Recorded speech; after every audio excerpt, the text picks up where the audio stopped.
ကုတီးပြန်လိုက်တာတော့ KC ရဲ့ဒိုရေမီဖာလို့ပေါ့နော်အဲ့တော့ရှေ့ဒီမှာရှေ့1 2 3 4ရှေ့4ကိုအတွန်းမှာရှိတယ်ဒိုရေမီဖာဆိုတာဒီဒိုတီးပြတာဖြစ်ပါတယ်အဲ့တော့ပြန်ကြည့်မယ်မစင်5ချိုး3ခွက်ဒိုပါရေ4ချိုးလို့မီ4ချိုး2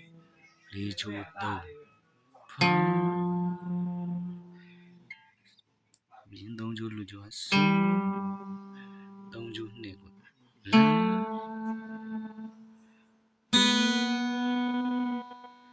2ချိုးလွတ်တယ်မှာ